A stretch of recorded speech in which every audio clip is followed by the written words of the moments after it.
professionals have acquired years of experience, which ensures you get the very best. Our experienced staff is waiting to hear from you and to answer any specific questions that you may have on how we can meet your needs.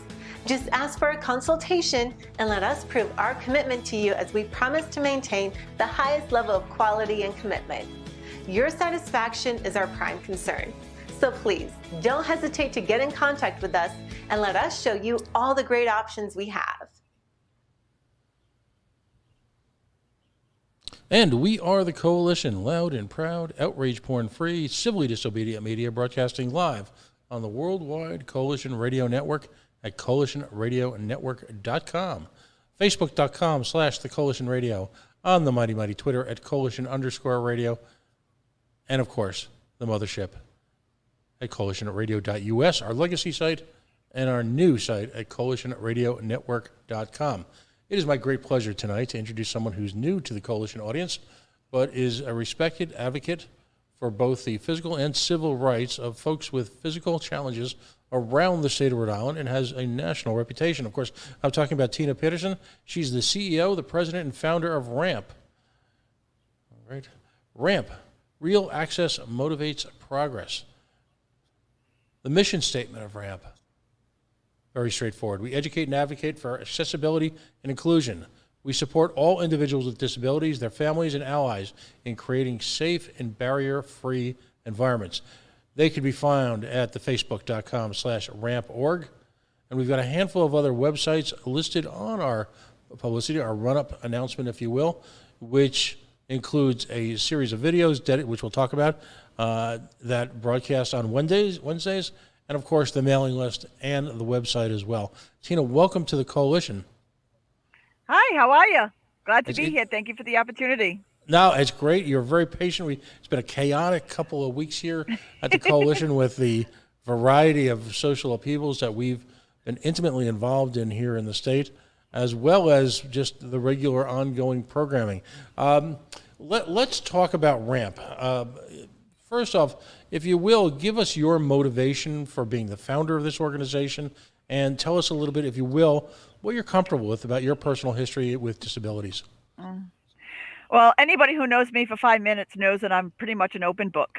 I'm a 4-time cancer survivor, breast cancer twice, bladder cancer twice. I'm a 3-time stroke survivor. And about 6 years ago, I walked into a 10-minute minor surgery, supposed to be in and out, and I took a stroke to my spinal cord and never walked again. I woke up with no use and feeling in my legs. So I had to learn how to navigate the world differently. I didn't let it stop me. I didn't let it overcome me. I still had 2 kids to take care of, and I was a cheer mom, a football mom, and I realized how inaccessible our world really was. And I wasn't missing out on anything, so I went full force in finding a way to make it better.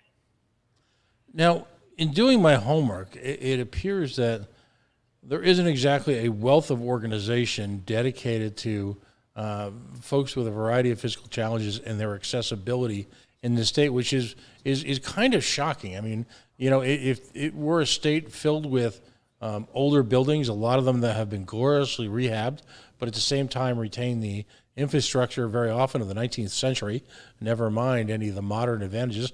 I work in one right now. We are broadcasting from one of those great old mill buildings that have got the high ceilings, the exposed brick that you could see, the shiny hardwood floors.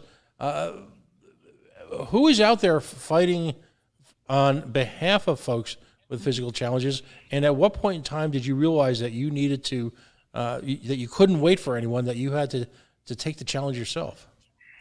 Well, that's just it. RAMP is the only one for accessibility and fully inclusion for wheelchair accessible. After a couple of years of advocating, I was appointed to the Governor's Commission on Disability, and I was voted as vice chair. Then I became the chairman of the Awareness Committee, and together we realized that there wasn't any organization out there just working for the rights of the average everyday person to be able to go out to eat, to be able to go to a funeral, to be part of a wedding, or to go anywhere. I mean, we're 30 years this year of the ADA, and still the majority of our buildings are not accessible. That's sad. I mean, you go to some place like Federal Hill, there is one restaurant that I can eat in and actually have the right to use the bathroom. A main street where a lot of our politicians use, that I can get into one restaurant. That's sad. You go to Newport and I can get off the very accessible C Street in Newport and then ride around for an hour and 45 minutes to find another place that I could use the bathroom or access a restaurant or a shop. They all have the inevitable one step, and we can't get in. So that's when I realized we needed to do something. So we decided to, instead of going at people, we decided to change it up and do it in a positive way. And we've been very well received. We're just about a year old in April, and we are so well received in the community. We've touched over 170 businesses in the first year. So what is your process then? And I love to hear about positivity and cooperation as opposed to lawsuits. Businesses, and I'm not here to defend lack of access for folks. What I am, as someone who's a small business owner myself, I am constantly challenged by all the different things that you have to come up with simply to open the doors. So what's a process that, is this a business that you happen to try and gain access to, that you have difficulties navigating, or do people reach out to you? Well, at first I was reaching out to them because nobody, for the most part, is inaccessible maliciously or purposely. Most of the time, they just don't realize that they're inaccessible. They have to be, you get the people who say, oh, it's only one step. And my response is, well, when you can walk through that wall, I will attempt that one step, because it's the same correlation. We can't get out of our wheelchairs. We can't, just do those one steps. And if there's one way in, there's one way out. So now you figure that there's a fire or an emergency in that building. Who is going to stop to carry us out if you carried us in? So it's raising the barrier and giving them real world affordable ways of doing it. Like if you have one step, you could get a portable wedge ramp that's probably somewhere in the area of $200 that you could pick up, move. Are you ADA compliant? No. But are you more accessible than you were 10 minutes ago before I got here? Yes. Are you making the process to start to be accessible? Absolutely. So the question then is are businesses just simply haven't been exposed to the ADA, and is it just, when I say thoughtless, I'm going to take the positive approach and just say it just wasn't within the thought process. I'm from the New York City area originally, and I can't think of a major building in New York that isn't completely accessible. Is it just sort of a general working ignorance of the laws? I don't know if it's a general working ignorance of the laws, or that nobody fully, you're so busy opening a business or having a business for all this. Number one, the first thing that I cannot stand is people who say that they're grandfathered in. That is not a thing. 30 years, you've had time to change over. Grandfathered in is not a thing anymore. And even like public places, you know what I mean? If you're open to the public, you're supposed to be accessible, but nobody's holding anybody accountable. That is the problem, because in order for a building to be held accountable, I, as a disabled person, has to use my own money to start up the lawsuit. Well, that's a lot of money and stuff when you're on disability to do that. So if we can show people that becoming accessible, we're basically begging you to be accessible so we can give you our money. Bottom line, you let us in, we're going to give you our money. And again, the economic power, if you will, of the community that you are a leader in is significant. And again, what I love right away is the positivity. Now you've taken this to a whole new level. And again, if you go to the website, again, RAMP, Real Access Motivates Progress, you right on the front, your goals. Let's go through each one of them, if you will. Elementary, middle school, and high school. So what are you're offering people a variety of opportunities amongst our young people to learn. We just ask, we're usually the first interaction. If you don't have a disabled person in your family or in and around your main community, kids are not exposed to it. So we go in and we read books. We go in like 3 or 4 of us with different disabilities, and we let the kids ask any question that they want where the parents can't shush them. Kids are not going to learn unless they ask. And we're there willingly ready to answer their questions. I play with the kids a lot of the times when I go into schools is, what do you think I can't do from my wheelchair? I'm actually on the floor with them, rolling around. It doesn't look like they think it's going to look, but they haven't stumped me yet. So I'm known as the crazy lady in the wheelchair, and the parents will be like, you can't say that. I'm like, no, it's okay. That's what I tell them. You know what I mean? It's okay, because that's how they're going to learn, and that's how they're going to not be fearful of approaching somebody and helping somebody. And I'll tell you, we've touched over 30 school districts in the first year that we've been around. And the best thing is we're all about breaking barriers. The first barrier we break, everything we do is free of charge. We don't charge for anything. Nobody can ever say that they cannot afford to be evaluated for accessibility or to learn about accessibility. If you like what we do, make a donation to our organization. Wow, that's how we work. That's outstanding. Now, let me ask you a question. When we were chatting online before we went live, I had mentioned to you the high school I went to in New Jersey, and this was the 1970s. Think of the movie Dazed and Confused, and let's just say I could pick out every person in that movie. There was a real person in my class just like that. But remarkably enough, in the small town I grew up in, it was a relatively new high school, and as part of the new high school construction, they added a completely separate wing to the building so that they could regionalize services for folks who were physically challenged. And there were some young people there who were profoundly challenged. Severely limited in their ability in motion and in sight and just everything you can imagine. So I grew up in high school surrounded by that. We all shared the same cafeteria. Many of the folks were in our class. At the time, they called it mainstreaming. In Rhode Island now, is that happening? It's kind of shocking for me to think that a young person can go K to 12 with not encountering other young people and being classmates and friends and clubmates and things like that of other young people who are facing challenges. What's happening there?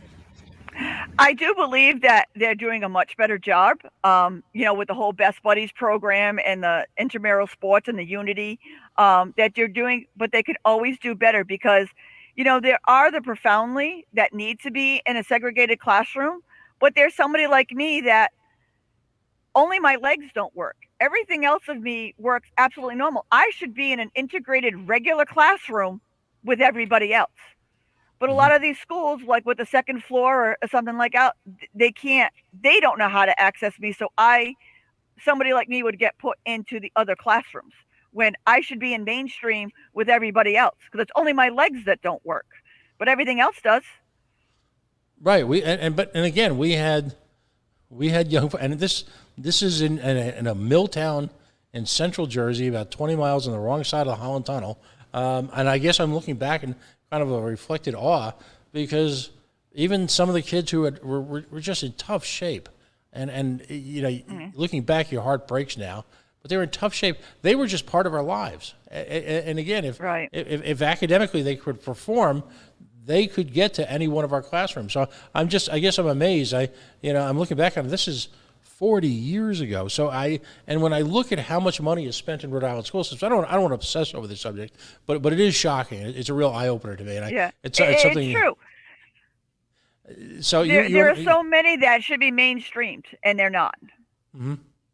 Wow, that doesn't really help anybody. No. And equally, I mean, some of the folks who are also losers in that calculation, if you will, are folks who are able and are not then given the opportunity to work side and work along with folks who have challenges because there was just profound beauty in some of the relations that came up. I mean, we had folks in wheelchairs in 1978 attending our senior prom. That's how, right. They were right. Some of us were getting high together back in the high school. I mean, that's how just completely normal it is for me, even 40 years later. Right, and that's how normal it should be for everybody. Because, like I said, most people, like there are a lot of people who are born with a disability, like whether it be CP or MD or MS or, you know what I mean? And they graduate to it. But somebody like me, people don't realize how quickly you could be part of this amazing community. I walked into a 10-minute surgery. My life changed like that. I walked into a surgery thinking I was going out for lunch that afternoon, and I ended up having to learn how to navigate the world from a wheelchair. Completely thrown in an accident, a diagnosis, a surgery, anything, anybody, a stroke could put anybody in this community. Let's make the world accessible so that's one less challenge that you have to deal with if that happened to you or a loved one. That's what we're all about. There are so many family members that I couldn't even say goodbye to because the funeral home wasn't accessible. Wow. How sad is that? No, it's tragic, except that it's within our realm to adapt, improvise, and overcome. And I have to ask you, we've been back and forth a lot because it's been so chaotic the last couple of weeks. I have never sensed a single moment of frustration or anger. I won't begin to interfere with your private life, but how do you maintain such a sense of complete positivity amongst some of the most dire circumstances imaginable? We are only on this planet for a very short blink of an eye. Make the most of it. I'm not missing a second of it. I got 2 children and 2 grandchildren to be here for. I can make a difference for every second that I'm breathing. I'm not going to miss it, and nobody should miss it. And that's what I fight for. I'm going to make a difference for every second that I'm here. Crying about it, whining about it, rolling up in a ball and giving up. Who is that going to help? Nobody, because no one's going to care. No one's going to see that, and I'm not going to make a difference. Getting out there, putting a smile on my face and letting people know that I'm a force to be reckoned with and I don't take no for an answer. I mean, I've actually gone to restaurants that I couldn't get into and popped up a plastic table on their front stoop and said, if I can't get in, you're coming out here to serve me because I want to eat here. And that opened their eyes, and they began the process of making it accessible. That is outstanding. As someone who's done his share of picket lines and protests and rallies, that is just outstanding. I want to be around when you do that next time. Okay, just please invite me. I got to see that. Absolutely, the table is in my car at all times. Oh shit, that's great.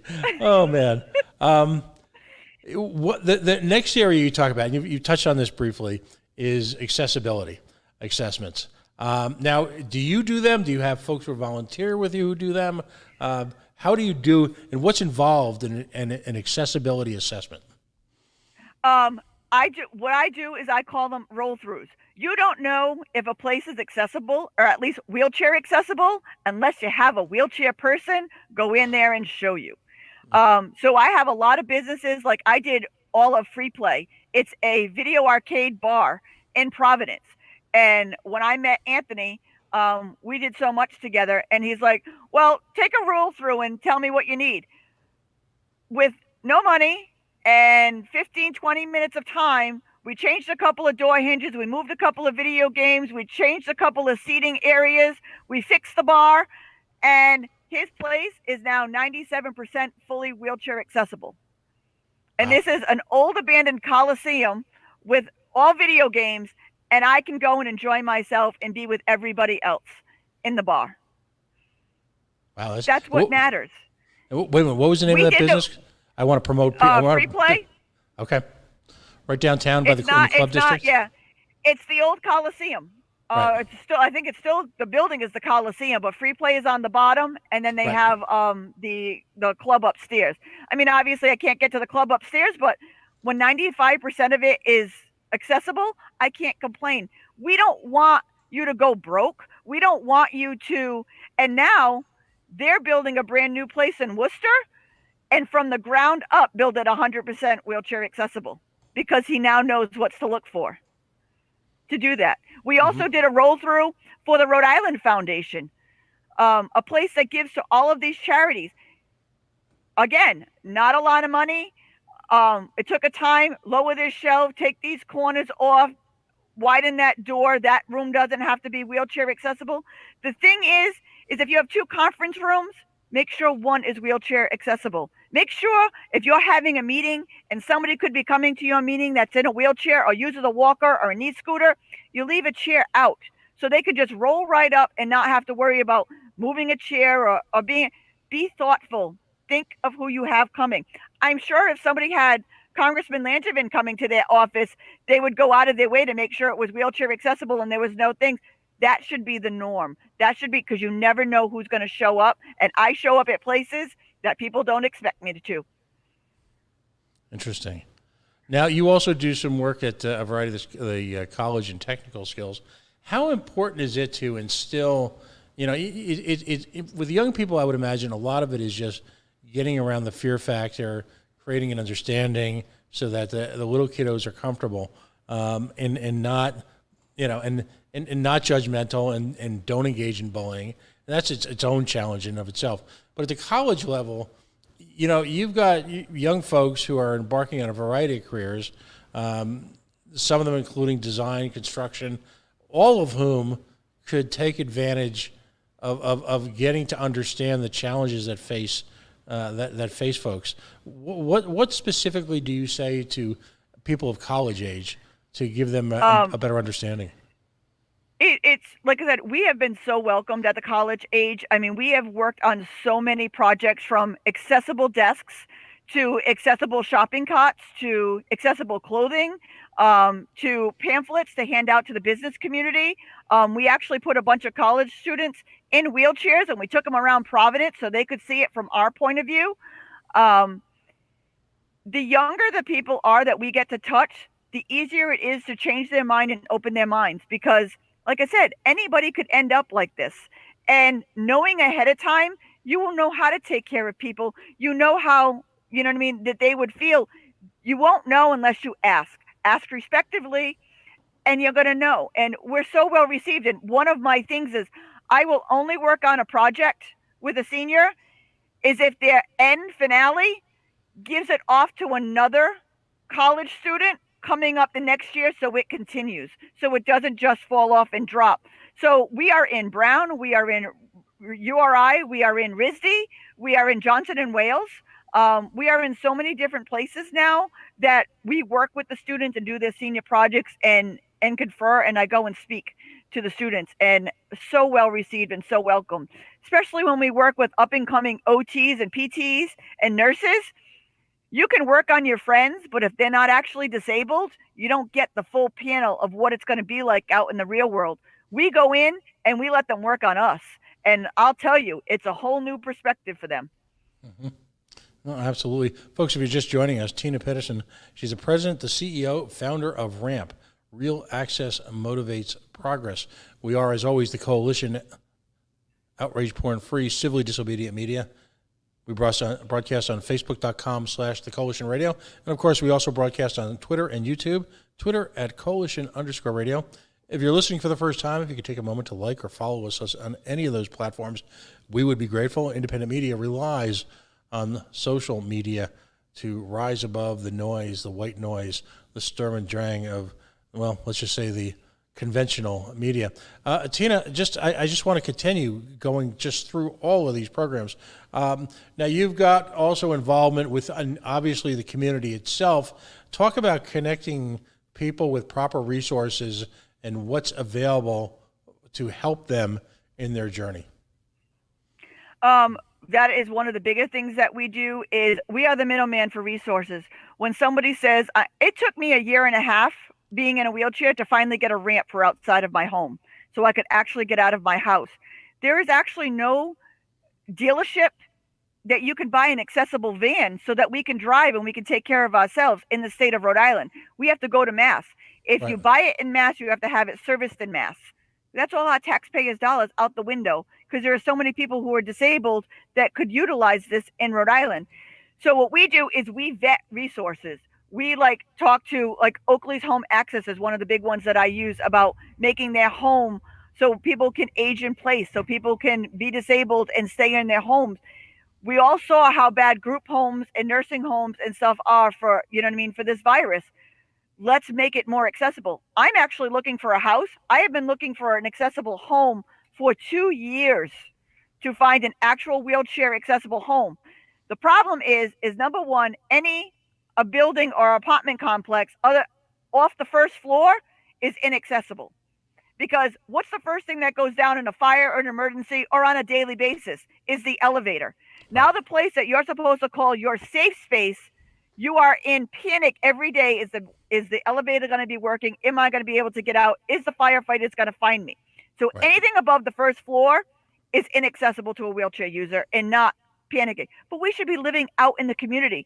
They're paying landlords right now to rent homes, but they're not paying them to make them accessible so somebody like me can go and live there. Mm-hmm. There isn't anything. Only 4% of an apartment building has to be accessible, but doesn't mean it's wheelchair accessible. It could be accessible for the blind or for the developmentally impaired or for another where it's not wheelchair accessible. So that's not okay. We actually got a home through Habitat for Humanity that we're waiting for them to finish for us to move. But it took us 2 years to find that. What about we just donated right before the pandemic 75 walkers, wheelchairs, and canes to the homeless.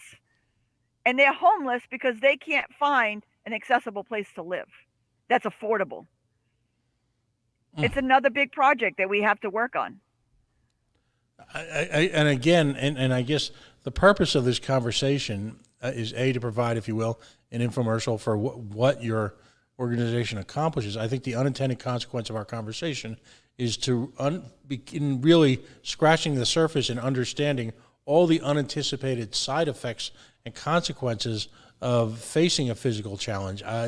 Again, as you've said more elegantly than I ever can, that you're going to be able to expose weaknesses and flaws and challenges at a level that is just impossible for me to comprehend. And it's impossible for a lot of people to comprehend. That's what I'm finding. Like, people just don't understand it. And I've gone as far as talking to a lot of construction companies, and they're told to build them to ADA adaptable. ADA adaptable is not accessible. Complete difference. If you build them to ADA accessible, wheelchair accessible, that's when you're going to get people in. But adaptable, that still means that the tenant or the landlord will have to spend extra money, again, after the fact, to make it wheelchair accessible, which they're not going to do. And that's the problem. In terms of building codes here in Rhode Island, do they just essentially cast something in the direction of ADA compliant, or is there aggressive enforcement in the building codes? No, I mean, there's not aggressive enforcement. Look what happened to the veterans home when 23 doors now have to be replaced because the occupants can't get through the doorways in their wheelchairs. Mm-hmm. It just falls through the cracks. It just falls through the cracks. And what's astonishing about that situation, as I understand it, and please correct me if I'm wrong, is that the design for that building, if you will, for the refurbishment of that building and the expansion of that building went through extensive evaluations by the organizations that funded it, many of which were government tied. So and I've got to believe, and it's interesting that they haven't published the numbers to repair it, but to knowing whom I do in areas like hospital construction, simply building and rebuilding those doors is not, a couple of contractors getting together on a weekend and and moving a few joists and getting a skill saw out. I mean, we're talking about a significant redesign of that entire portion of that room. Well, the problem is they built the doors smaller than the old veterans home. Building to code and building to the bare minimum is not acceptable anymore because you got larger, bigger, motorized wheelchairs now that minimum doesn't work for anymore. You need to build to the expecting of bigger and better and have breakaway doors or bigger areas so people can get through. Building to minimum, I mean, like even the fact of the house is out and about. How does somebody like me even go look at a house? You know what I'm saying? Like I Right. can't go and look at a house to see if I could get in and stuff like that. We're not thinking ahead. We need to start thinking ahead and we need to start saving money by building and thinking ahead. We should not be opening businesses in this day and age that are not ADA compliant, but we still are. Every day we still are. It's counterproductive on multiple levels. Even on its most basic, as you pointed out, you're excluding an entire segment of the economy, many of whom are Do you folks. know how many people? Yeah, people. It's not just like we helped this one business. This is one of my favorite stories. We made this one business fully ADA compliant. He spent all of this money, and I mean, he got away with a lot less than what he thought he was going to spend. And it's fully ADA. He says, but I don't see a ton of wheelchairs coming in here. I said, we're not a cult. I said, but if you see one wheelchair, they come with friends, they come with family. There are women with baby carriages. There are people on knee scooters. There are so many people that walk among us who are born with no knees. With their disability, they can't bend their legs and they can't do stairs anyway. So you wouldn't even know if people have walkers. Wouldn't it be a lot easier for an older person with a walker to maneuver a ramp than it is to maneuver stairways? Think of the liability that you're opening yourself up to if that person falls on your steps with their walker. What's You're interesting? saving money all the way around. No, absolutely. What's interesting is, and you raise a point in my mind. So many tourism guides, so many shopping guides. You see these government issued, downtown. Let's just say, for lack of a better example, come to downtown Wickford, which of course is a beautiful spot, a lot of older buildings, and you'll see the logos next to each store, and it'll say handicapped accessible. How often are those actually accurate? And is there any idea or movement for your organization to put out some type of listing to promote, in a sense, taking it from a positive perspective, to promote folks like the arcade or the business you just spoke of, who've invested significant amount of effort, thought, and money into making them truly, I'll call it handicapped or challenged comfortable, where you just don't even think about it. You just have a comfortable, almost normal access to the building. Is there anything else like that? And what are those there guys is actually, like? Yep, there is actually a website out there. I can't think of it off the top of my head right now, and that's really bad, but my brain's not functioning right now. But there is a website out there that gives you the levels of, it doesn't say that it's fully, it will say if it's fully wheelchair accessible, but it will also tell you, okay, it's got good parking, but you can't do this and you can't do that. So you know what kind of accessibility can actually access that place. Accessri.org is the website. I will send that to you later. But there is a website, but to me, it doesn't do, I love it because it's a starting point, but it doesn't do enough. There are so many restaurants that I go into, and the handicap stall, my wheelchair doesn't fit in. I can't close the door. I can't turn around. I can't function in the bathroom because they're just too small. Or they see extra space in their bathroom and they stick supplies there, which is where my wheelchair footrest was supposed to go by. Or they put the baby changing station in the accessible stall. Well, then that just takes up more space for my wheelchair. You know, like it's a thoughtful thing. So I just go in and I'll talk to the manager or the owner or whoever and I'll bring them in the bathroom and I'll show them what I can't access, what I can't do, how they can tweak it to make it better. We just did the Hayes Library in Providence right before all of this started.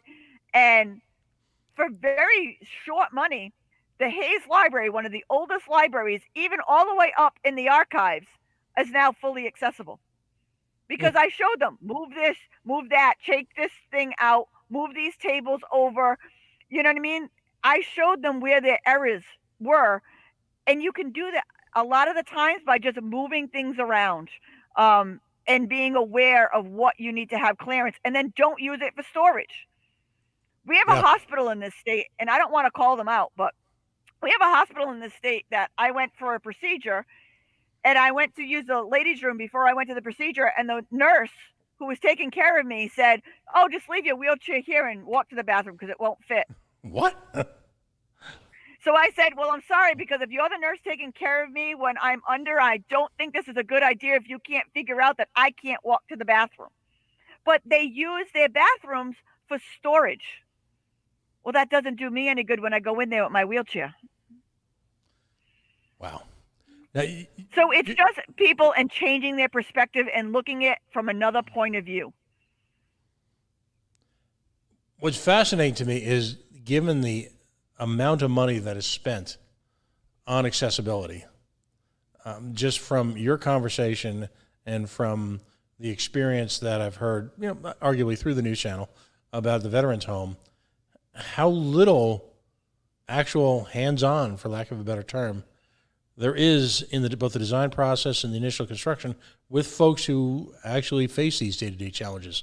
Has anyone ever called you during construction and said, "Hey, why don't you come by so we can figure out so we don't screw this up"? They are now, because I've partnered with a lot of construction companies, and I said, when you're doing a new build, bring me in. Bring me in. I'll do a roll through. It doesn't cost you a dime. We're free. Call us up. Bring us in. And a lot of them are actually doing it. And if I can't go, I send some of my counterparts to go. I mean, we did a whole access of the new bridge that they just built in Providence. Do you know that's not up to code? Really? I went with a bunch of people who designed it and showed them exactly, and they're like, "We didn't even think of that." I said, "Now we're here and there's just like 7 to 10 of us on here. You picture this is crowded during a Providence Fest or a Pride Parade, and people aren't paying attention. Not only the wheelchairs are going to have a problem, but people walking are going to have a problem with some of the ways that the steps went off, and the wood and the clamps between them and the steepness of some of the things. A mother in a baby carriage, if she slips her hand off of that on one of the side roads, the baby's going in the water.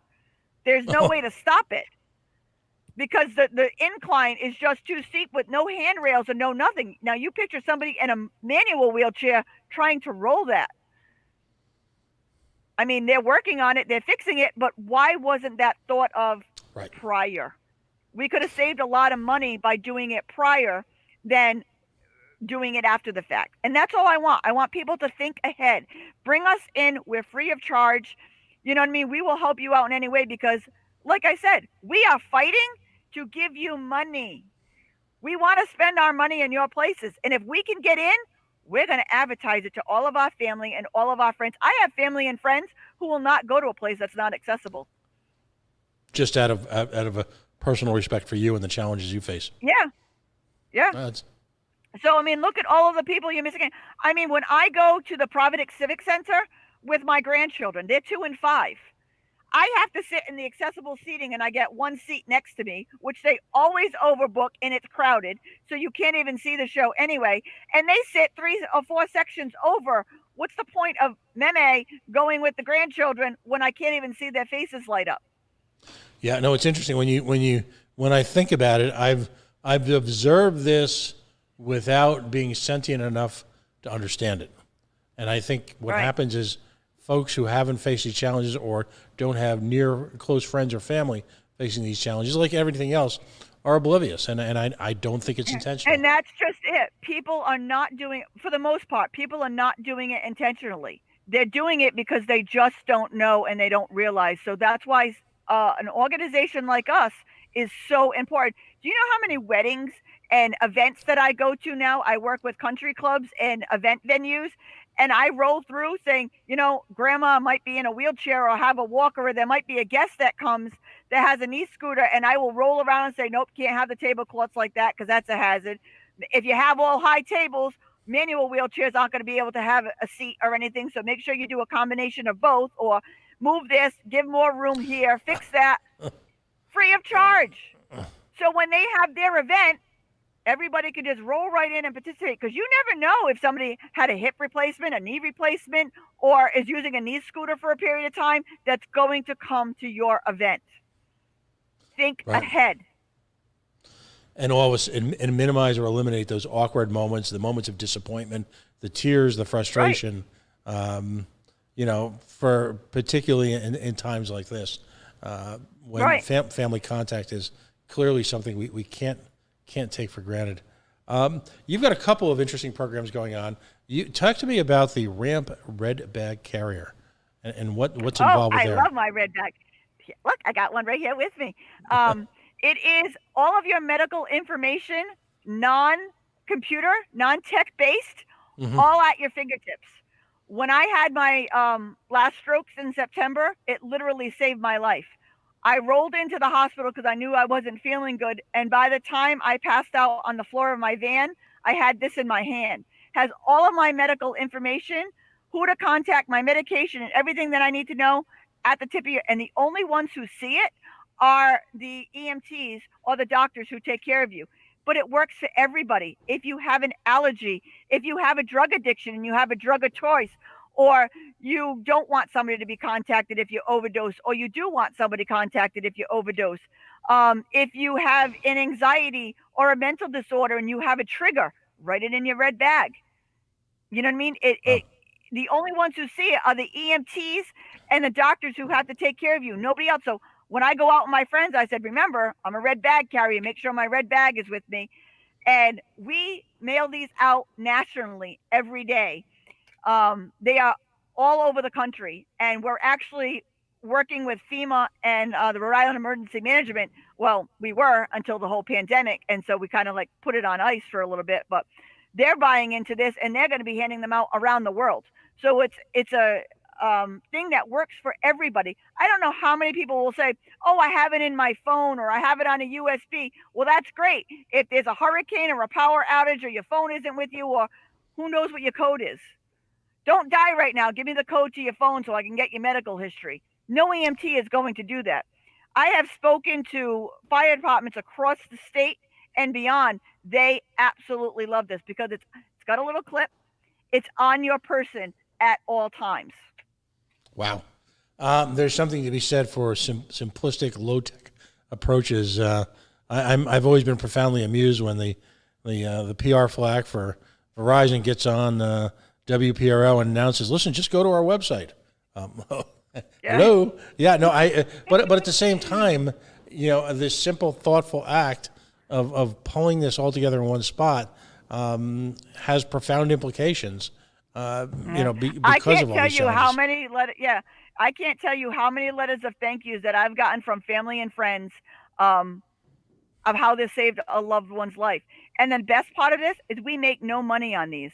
We sell them for $3 a piece, but for every one we sell, we replenish and we donate one to the homeless, to the veterans, to the group homes, to the people that can't afford them. I've sat out many a times on the streets with the homeless and helped them fill them out so that they have them on them at all times. If something ever happened to them, God forbid, they have all of their information all filled out in these little red bags. So we donate. We don't make any money on them. We donate them out. And if you're a business and wanted to buy a bunch, you could choose where they get donated to. No, that's outstanding. You've got a couple of different Facebook pages. You've got a Facebook page for the organization. And by the way, we've got links to all of this at on the facebook.com/the Coalition Radio in the run up to the show. And we'll reproduce those links as well as the Access RI link when we share the YouTube video of this show and throughout repeats. This will take place during the week. But you've also got a Facebook page dedicated to video, different Wednesday activities that you have. Tell me a little bit about that. That is my What to Know Wednesday series, because I post them on the actual Ramp page. But when somebody needs an inspirational video or they just want to sit, and it's kind of like my own little YouTube channel, but on Facebook, it's much easier to view. Mm-hmm. It's every Wednesday I go live and I talk about a different topic, a topic that most people or the average person doesn't think about until it's brought up to them. So our What to Know Wednesday series is It's usually no more than 10 minutes, usually less. Sometimes they're only like 2 or 3 minutes. And it's just a point of view giving you a different perspective to think about for the next week coming ahead. They're very well received. We get thousands of views on them every week. It's usually always me. We're going to be expanding once the world opens up to, bringing some guests on and to giving other people a chance to talk. But since I've been kind of locked in my house since March 6th, I've been doing them all. But it's just a whole page, and you can just go video after video after video and learn something new. And that's what it's intended for, to get a different perspective and to learn something new. And these are just inspirationals that you've come in contact with, different ways of go ahead. Yeah, it all started in September. On September 30th of last year, I took a double stroke. I already have no use of my legs, and after the stroke, I ended up with aphasia, so I had no speech, and I lost my left arm. So I had one working limb left. And I basically got sent home from the hospital saying, you're already disabled, you can't expect miracles, with no therapy. That wasn't going to happen. As you can tell, I love to talk. That wasn't going to happen. So we did a GoFundMe, and my friends helped me get some therapy. So what I did is I went online every week and I showed them what exercises I was doing to get my left hand back, and what speech therapy I was doing to get my speech back, and how to learn to talk and to slow down and to get my enunciation. So that's how they started. And then people wanted to know more and more stuff. So we picked up topics about, during COVID, how to do an accessible delivery, because this no contact drop at your door is great, except if you're in a wheelchair or you're blind or you use an assistive device or you can't use your hands. Having it all left at your doorway isn't going to do you any good when you live home out in the community by yourself. So we took it on as working with restaurants and how they could do accessible, asking the people if they needed an extra accommodation, or how they could be thoughtful, or how they could think about somebody else during this time. So they keep expanding. So they change every week. No, that's outstanding. So that is, and we have links to both Facebook groups on there. So if you were a member of your family, and I'll tell you this, from my experience over the last couple of days looking at these Facebook pages, it's equally important for someone who has a family member or close friend to view these and take the time to go through these different videos, to look at the resources, because the way that you can sort of casually introduce them without feeling like you're invading people's space, if you will, without sounding preachy, is just to get comfortable with what you have an opportunity to bring to your family member, friend, close relative, etc. And the nice part about it is they're all Facebook Lives. So they're very easy just to click on through Facebook and watch. You don't have to sign into YouTube or, join the YouTube page. I mean, we have a YouTube page too for the people who like YouTube. But these are very quick, easy videos just to click on and watch, with no extra added things to do to give you a different perspective. Excellent. Now, we've only got a few minutes left, but I'd be remiss if I didn't ask you about, you've been recognized by American Women of Service. Tell us about this and how that came to be. I know your son was involved. Give us and there you are. If you go down and scroll down, you'll see you wearing your crown. Fabulous. I am so proud of this title. American Women of Service is an organization based completely on civic and community service and giving back. It's women empowering women through civic and community service. It's completely based on, last year I was honored to represent Rhode Island. I was the only person in a wheelchair against so many women who walked. I ended up with second runner-up overall. I ended up with overall speech award, overall role model award, the Presidential Service Award, a couple of the memorial awards. By a few hours being there, no one saw the wheelchair anymore. I could compete and be with all the girls. We do a service project when we go out for the weekend. We give back, we donate, we support each other. It's such a wonderful thing. And I'm honored to be the 2020 Elite Rhode Island again. I'll be traveling out to Portland, Maine in September, to hopefully being the first disabled person to win the national title for American Women of Service, and show anybody else in my predicament anything is possible, and don't let anything stop you. It's one of my most proudest things that I get to do, because I think I've logged right now over 3,500 hours of service hours just in the last year, even with COVID. Wow. Anybody can do it. You got to put your mind to it, and anybody can do it. So your message to folks right now, because in the early days of this COVID crisis, there was sort of an upbeat, we're going to take it on, we're going to beat it approach. Right now, people are beat up. There's no question about it.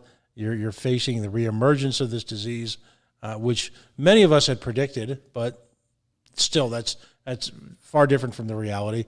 Folks who've been without their businesses, without their jobs for months now, these are tough times. But if you could, you know what the good thing? You want to know what the good thing about all of this is, though? What's there that? Is something good at this. You are all getting a small glimpse of what the disabled community deals with on a daily basis. Right. You can't go to your restaurants with your friends and family. You can't go out. You can't go here and there or anywhere. That's us on a daily basis. The world will open up for the rest of you. We still won't be able to get in unless everybody consciously makes an effort to let us in. So how do you then, what's your recommendation to folks who are down in the dumps? We've all been a little bit guilty of being self-absorbed, present company included, over the last few weeks. What's your message, to people how to fire themselves up and to use the military term, adapt, improvise, and overcome? My best advice to you: we are on this planet one short period of time. Make the most of it. Anything is possible. If I can do it, anybody can do it. I'm nothing special. I'm nothing different. I just have a lustful life. I love my life. I love my family. I love my friends. I love to be active. Just love your life and find out that there's always something better. Open your ears, open your eyes to a new perspective, make a new friend, and just get out there. Stop making excuses and make a difference. As my favorite saying is, don't just sit there, make a difference. Wow. Words to live by. How can folks, and we call this part of the show shameless self-promotion, how can folks donate, whether it be time, money, services, materials, to your organization? All of that is listed on our website, www.rampisinclusion.com. You can buy a t-shirt and wear a logo and wear it proudly. There's some fun ones. There's some for service animals or regular animals. You could make a straight donation. You could buy a red bag for a loved one, support somebody else, or invite us into your place and let us success. Talk to us. Let us help you get more business. Let us help you make more money. Who doesn't want that? Especially now. Wow. Let us in. We'll spend our money. We love you. Listen, that's outstanding. Tina, first of all, thank you for your patience over the last couple of weeks as we tried to figure out how to pull this together. Not because of any issues on your side, just because of the kind of chaos that we're part of every day. God bless you for everything you do. As I always say, I have a comfy chair to sit in. So a quick funny story before we leave. It's great when you can use it to your advantage. I remember going to a concert, and when I got there, the gentleman at the door says, "I'm sorry, all of our seats are sold out." I said, "It's a good thing I brought my own," and I rolled right past him. Nobody knew what to say to me. I got to watch the whole concert from the front row because I wheeled myself right in, and nobody knew what to say to me. So be assertive and just be you. It's so much fun. Wow. That's outstanding. You grace us by your appearance tonight, and you make us better, and that's more than I can ask really of anyone.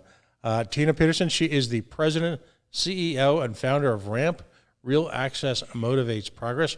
I think we have to talk offline and find a way to make these appearances somewhat regular, particularly when there's big deals or big happenings. I love your positive approach to this. That you're not going to you're looking to enhance people's businesses, enhance people's lives. You're not looking to sue them into oblivion.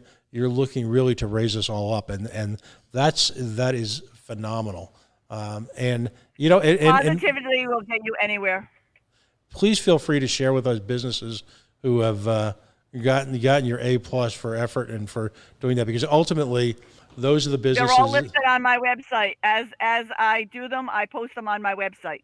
Okay, great. Then I'll find that and put that out there because, the positive approach is to reward those folks who've simply done the right thing when no one else is looking. So we need to make sure people look. So Tina, thank you again. Thank you so much for joining us, and let's thank you let's for the talk opportunity. All right, buddy. Okay. We are the Coalition, loud and proud, outrage porn free, civilly disobedient media broadcasting live on the worldwide Coalition Radio Network here at coalitionradionetwork.com, facebook.com/the Coalition Radio, on the mighty Twitter at Coalition_radio, and of course the mothership both at coalitionradio.us and coalitionradionetwork.com. We're going to sign off for this evening, but if this is the first time you're listening to us, either live tonight or through the miracle of our multiple Facebook retweets, we'd ask you just take a moment and like and follow our pages.